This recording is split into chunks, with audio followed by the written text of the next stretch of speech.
In January of 2013, our crew ventured out to the Jemison-Van De Graaff mansion in Tuscaloosa to film a pilot episode for a show we were developing called The Paranormal Project.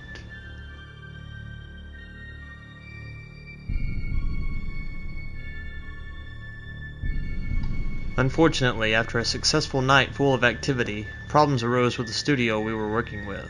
It wasn't long before our tapes were pulled and our project was shelved.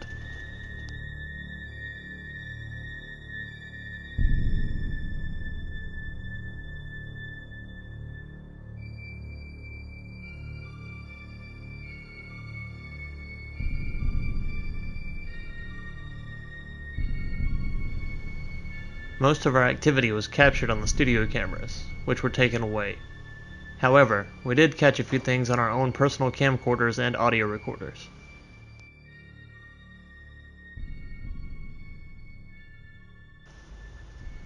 These were those tapes.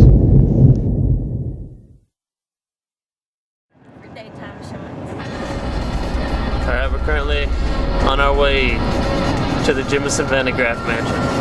The drive to the Jemison was very fun and full of crazy conversations and hilarious stories. It started off as the picturesque road trip amongst friends. Okay, well, never mind. Now it's over there. Now it's pointing.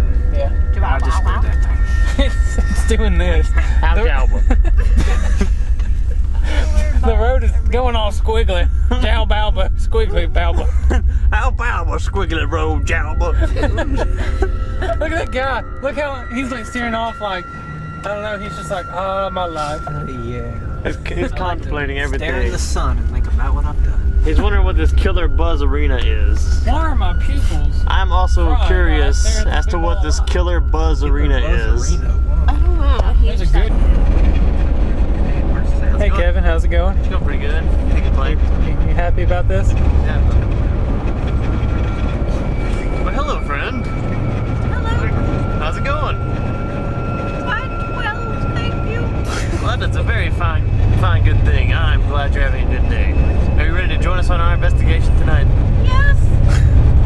That is quite Can well. you tell me where we're going? Well, tonight we're going to the Jemison Mansion. And? We're gonna hunt for some spooks. Our entire trip to the mansion was full of laughs and fun times. Well, mostly you're invisible kind, maybe you're see-through kind, and sometimes it's kind of like the throw things at you. Yeah, there you go. That man knows. But nothing compares to the silence that fell over all of us once we arrived.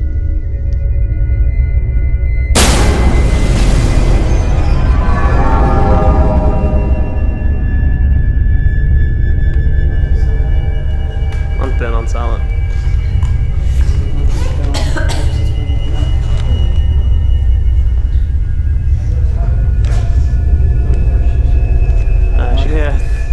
It was in this very room later that night where crew members Rachel and Sean, as well as house director Ian, would see a sudden flash of bright blue light materialize out of nowhere and quickly vanish in the dark.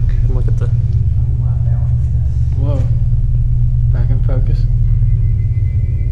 That's what Mom was doing, dude, when I was trying to take that picture. I'll tear the back off that.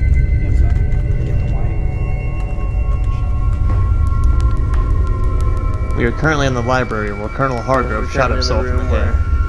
During the war, he was struck with a bullet that remained in his head for several years, causing terrible migraines daily.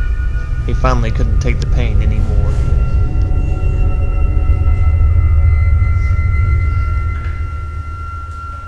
During isolation sessions in this room, our crew experienced dark figures moving in the shadows, heavy footsteps from all areas of the room, the feeling of being watched in the dark, and finally, a note or two being played on the piano.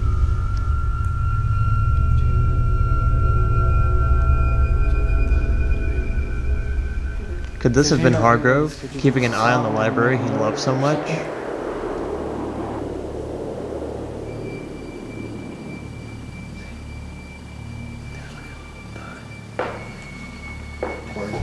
You want to try this headlight?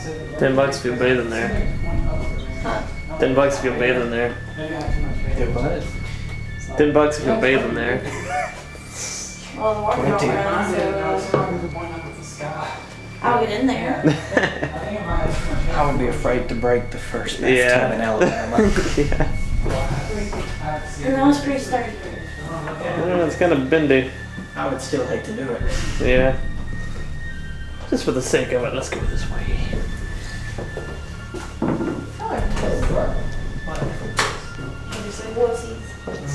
One of the main stories we had heard about the mansion was how electronic devices would often act up, stop working, or be drained of their battery life. This happened not only to Nick, but the majority of the crew as well. Alright, we're here in the Jemison mansion, and one of the claims we heard earlier was that cameras and equipment would stop working. At the moment, Nick's camera isn't even recording at all. Let me go check so you can get a different tape. Alright. There's orbs on this. What? Through the night vision, you can see orbs flying. It could be dust, but there's definitely little balls of gray floating around. Another popular story is that of a bride-to-be who was walking down the stairs. All of a sudden, she felt as though something rushed up behind her, and it caused her to fall. She was fine, but definitely scared.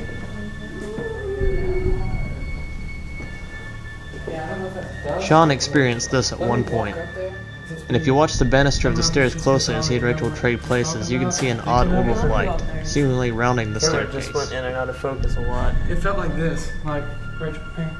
It felt like this, like literally, like somebody was like.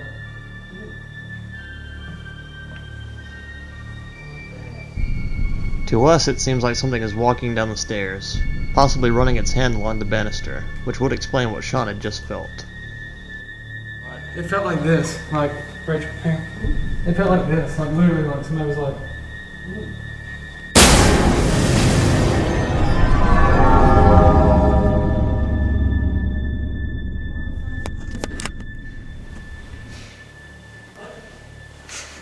Do you want us to shut this for you? Or this? Oh, yeah, that's good.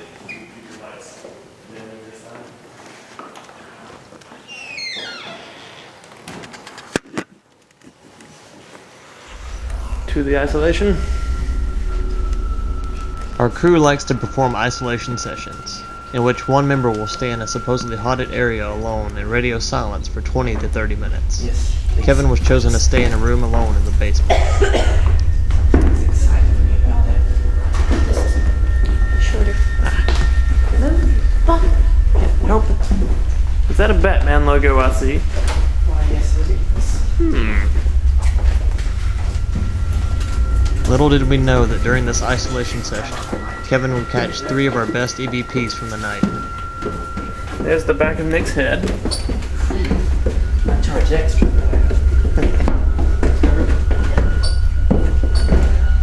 And I'm gonna leave this camera on inside the room. Alright, sounds good. If you guys want to, you can set that trap camera up facing the. It all started around the 15-minute mark during the isolation session.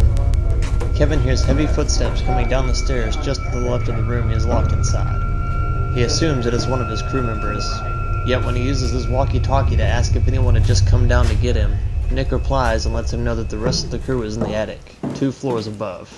Listen closely.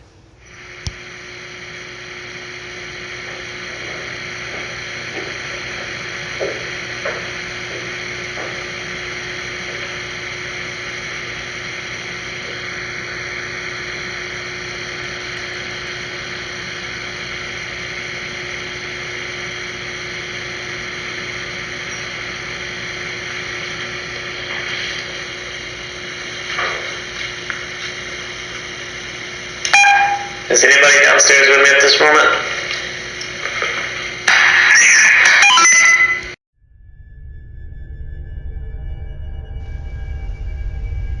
A few moments later, Kevin begins to hear more footsteps outside the door, as well as other sounds.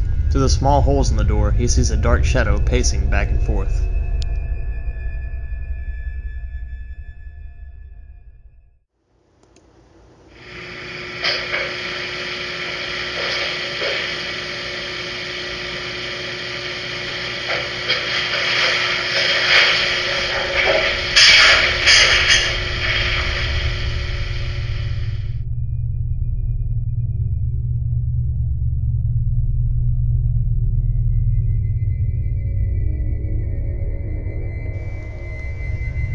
The final piece of audio caught in this lonesome basement room was a voice, whispering what we believe is, "Thanks for that," just before Kevin starts to speak.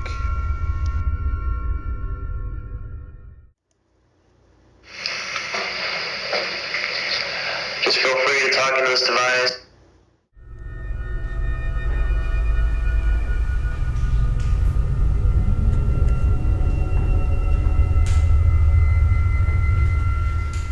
Now this battery's going dead. On the camera? Yeah, and I just charged this thing yesterday before we even left. Battery's down? Yeah, it's really low. Throughout the night, we continued to have equipment failure.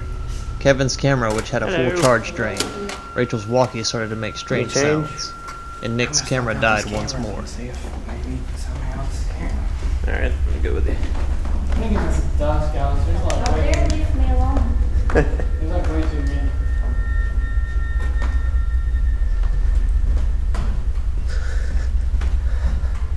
You know, when we first walked into this place, I felt like I was walking into Resident Evil. And then I really thought we were when I saw this. Total umbrella symbol right there. So if we go down to the basement, there's like some zombies or something. Big nemesis down there. Stars.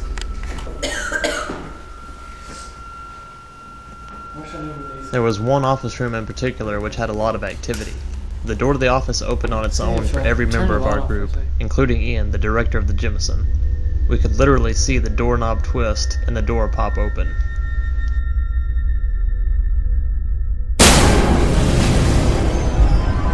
These are some of the EVPs caught in that room.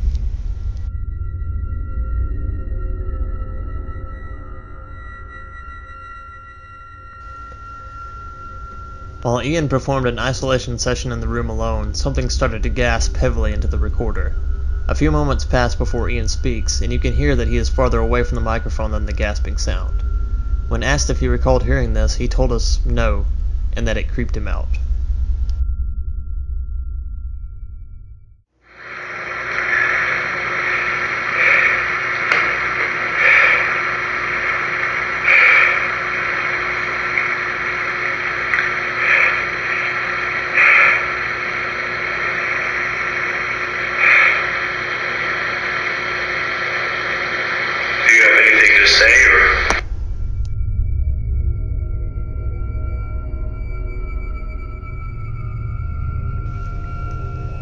This is one of the craziest ones we caught.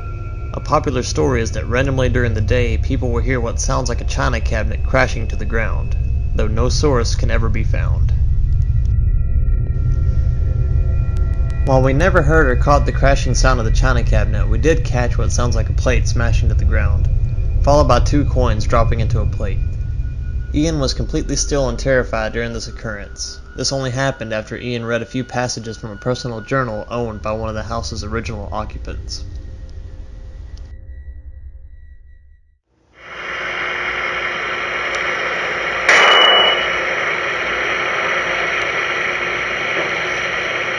I can hear that.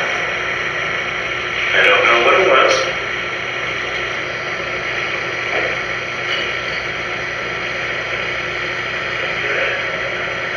Is that anything with this machine noise?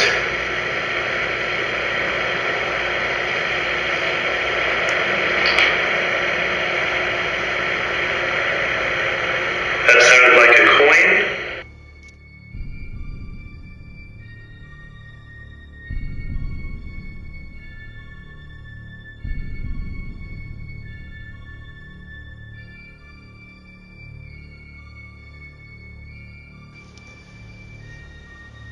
Our night at the Jemison-Van De Graaff mansion was definitely strange to say the least.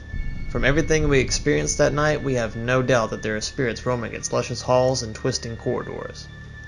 The mansion also offers free tours to any who are brave enough to set foot inside. If you find yourself in Tuscaloosa, give them a visit. Who knows, maybe you yourself will see why we consider the mansion to be one of Alabama's most haunted.